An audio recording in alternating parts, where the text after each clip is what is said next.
लोगों के पास खाने को नहीं है, वो 2047 का प्लान बनाएंगे। शर्म की बात है।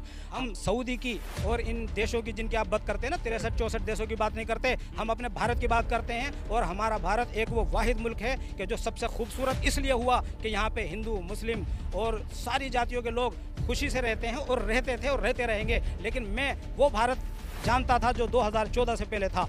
विश्व गुरु बनाना और कहना और करनी और कहने में बहुत फ़र्क है। अगर आप चाहते तो ये जो हालात हुए, एक एक को भीड़ ने मारा, तो आपको बोलना चाहिए था उस वक्त कि ये सब गलत है। ये जो हमारा मुल्क है, इसकी मोहब्बत हमारे दिल में इतनी है कि हम 5 वक्त यहाँ माथा टेक कर और इसके लिए दुआएं करते हैं कि ये खूबसूरत रहे और इसकी हिफाजत रहे। मेरे भारत की खूबसूरती थी कि जब हम ट्रेनों में सफ़र करते थे, आज हमसे मना कर दिया गया कि यार मत करो, दूसरे लोग भड़कते हैं। हमने ये माहौल 2014 से पहले नहीं देखा था। हमने वो माहौल देखा था कि जब ट्रेन में हम नमाज़ पढ़ते तो हिंदू बहनें हमारी वो अपना कपड़ा दे दिया करती थी और चुपचाप खामोश बैठ जाया करती थी। वो दौर हमने देखा। नमस्कार, आपके साथ मैं हूं आकिल रज़ा। जंतर मंतर पर इस वक्त मैं मौजूद हूं। एसडीपीआई की तरफ से प्रोटेस्ट की कॉल दी गई है। तमाम मुद्दों पर बात करेंगे। आखिर क्या ज़रूरत पड़ी है कि एसडीपीआई के लोग यहां पर आए हैं। सर, किन मांगों को लेकर आज जो है आप प्रोटेस्ट की कॉल दी है? मैं social democratic party of India Delhi state में ट्रेजरार हूं और आज हमें यहां आने की ज़रूरत ये पड़ी कि संसद में एमपी का हक छीना जा रहा है, जिसको हम यहाँ से तैयार करके एक बहुमत देकर भेजते हैं। उससे ये कहा जा रहा है कि जैसे नर्सरी के स्कूल में नर्सरी क्लास को कह दिया जाता है कि हेडमास्टर का ये आर्डर है, ये करेंगे, ये नहीं करेंगे।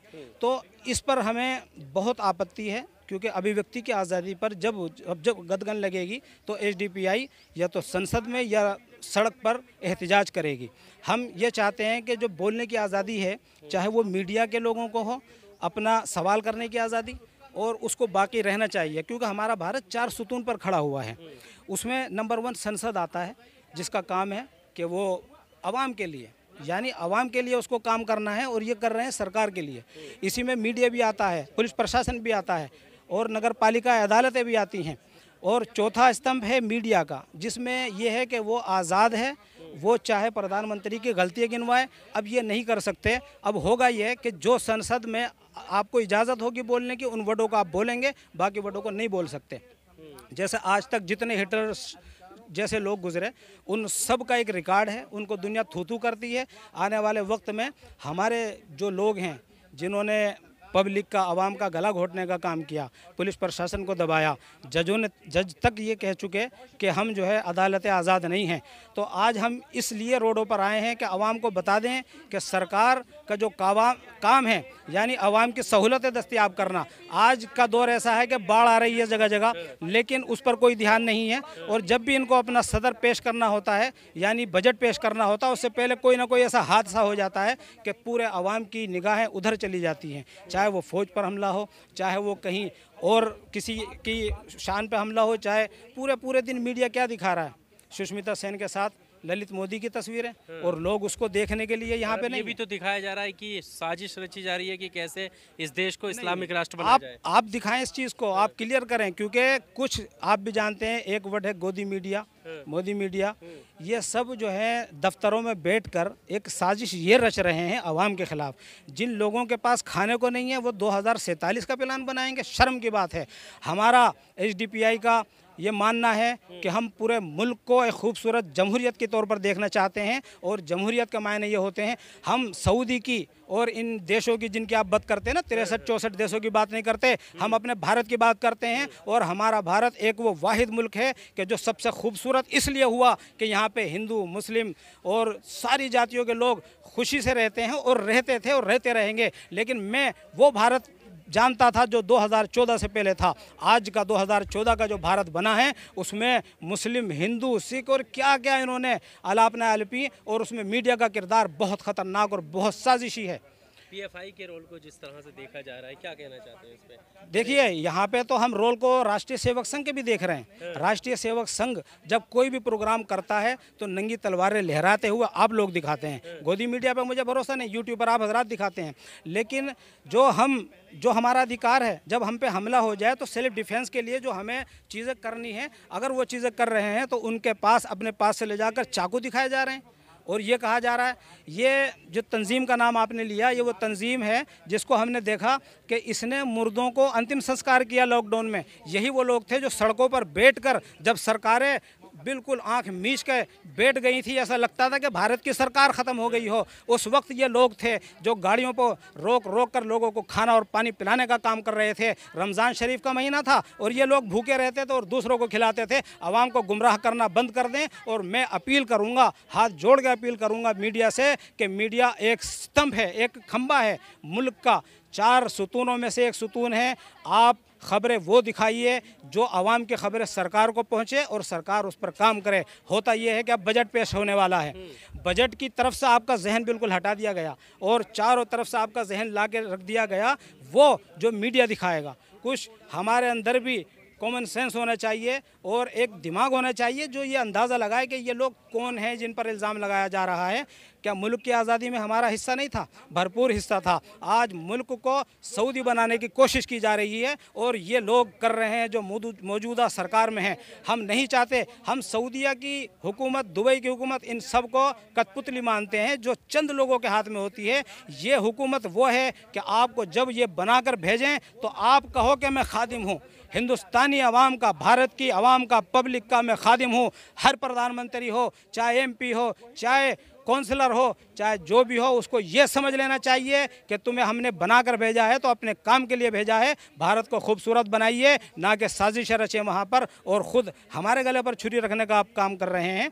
आज जो हम यहाँ पर इकट्ठे हुए हैं उसका मकसद ये है कि जो अभिव्यक्ति की आज़ादी है उसको ऐसे ही रखना चाहिए कि हर आदमी को अपने बोलने का हक हो, अधिकार हो। इसका नाम है भारत और भारत इसी तरीके से खूबसूरत होगा।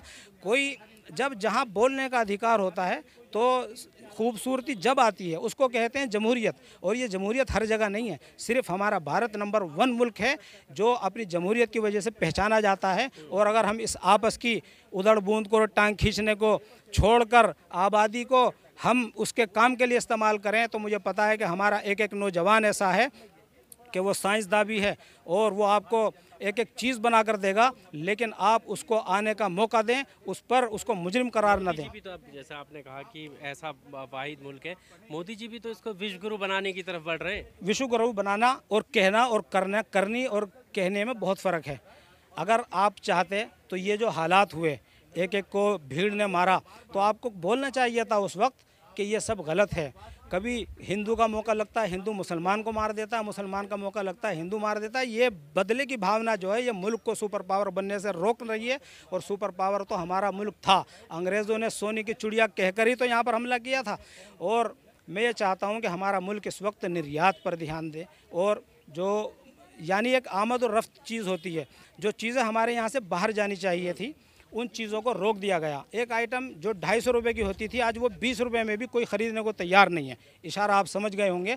और दूसरे ये कि जो हमारे किसान यहाँ पैदावार, ये जो हमारा मुल्क है इसकी मोहब्बत हमारे दिल में इतनी है कि हम 5 वक्त यहाँ माथा टेक कर और इसके लिए दुआएँ करते हैं कि ये खूबसूरत रहे और इसकी हिफाजत रहे। ये सोचें कि हम कहाँ पर हैं, रुपया हमारा कहाँ पर है। और डॉलर जब 56 पर पहुँचा था तो हमारे प्रधानमंत्री पोजीशन में नहीं थे, ऑपोजिशन में ऐसे ऐसे बयान देते थे कि लोगों ने कहा कि जय हो, ये कुछ कर सकते हैं। यानी 56 से आज 80 पार कर गया और नोट हमारा रुपया गिरने पर गिरता जा रहा है। वजह उसकी समझनी चाहिए कि क्या वजह हो रही है। हमारे ताल्लुकात पड़ोसियों से कैसे हैं, हमें पता है कि राम लक्ष्मण सीता इनके क्या कार्य और इन्होंने कैसे मोहब्बत पैदा की और किस तरीके से इन्होंने अपना सब कुछ छोड़कर जंगल चले गए इसलिए कि माहौल सही रहे। पहले हम ये चीज़ें सीखते थे, इसको भी मीडिया कहा जाता था, टेलीविज़न, दूरदर्शन। उसके बाद में मीडिया पर भी ऐसे लोगों का कब्ज़ा हो गया जो एक गलत चीज़ दिखाकर दिल को दहला देता है। मैं तकरीबन 2014 के बाद से मीडिया को नहीं देखता, यूट्यूब पर देखता हूँ, आप हजरात की खबरें देखता हूँ, इसी वजह से कि जब मैं देखूँगा तो एकदम दिमाग ख़राब हो जाता है और ऐसा लगता है कि हम कहाँ हैं। ऐसा लगता है कि हम भारत के अलावा पता नहीं कहीं अड़ोसी पड़ोसी जो ये मुल्क है जहाँ की ये खबर होती है तो वहाँ तो नहीं पहुँच गए। हमारा मुल्क एक सुकून की जगह है और उसको सुकून वहाँ बनाए रखें। और जो भारत है वो एक जिस्म है, उसकी 2 आँखें हैं, एक हिंदू और एक मुस्लिम। अगर आप एक आँख को फोड़ने की कोशिश करेंगे या सुई चुभाएंगे तो मैं समझता हूँ कि पूरे भारत को नुकसान होगा, पूरे भारत को तकलीफ़ होगी। एक ऐसे जिस्म की तरह रहें। इसी मुल्क में, भारत में, हमने वो नज़ारे देखे कि नमाज के लिए जगह कम पड़ गई तो लोगों ने अपने मंदिर खुलवा दिए। आपने भी देखा, ये खबरें नहीं दिखाई जाती। और हमने पंजाब में देखा कि जब बारिश हो रही थी तो ईदगाह पे छत नहीं होती, लेकिन ईदगाह पे छत न होने के बावजूद वहाँ के गुरुद्वारों के इंतज़ामिया ने कहा कि आप जितने हजरात हैं आइए, और खिदमत भी की, उनको खिलाया पिलाया और नमाज अदा करने की उनको जगह दी। ये मेरे भारत की खूबसूरती थी कि जब हम ट्रेनों में सफ़र करते थे, आज हमसे मना कर दिया गया कि यार मत करो, दूसरे लोग भड़कते हैं। हमने ये माहौल 2014 से पहले नहीं देखा था। हमने वो माहौल देखा था कि जब ट्रेन में हम नमाज़ पढ़ते तो हिंदू बहनें हमारी वो अपना कपड़ा दे दिया करती थी और चुपचाप खामोश बैठ जाया करती थी। वो दौर हमने देखा। हम जिस दौर से भी गुजर रहे हैं, यह हमारे लिए एक इम्तिहान का दौर है, और सारे जो यहाँ पे लोग रहते हैं वो मिलजुल कर रहेंगे, प्यार मोहब्बत से रहेंगे, बस यही अपील करते हैं। और आज जो अभिव्यक्ति की आज़ादी छीनी गई है, डर है कि अगर ये पास हो गया तो आज जंतर मंतर पर जो हम अपनी बात और अपने दिल की भड़ास निकालते हैं, इसको भी ख़त्म कर दिया जाएगा। जय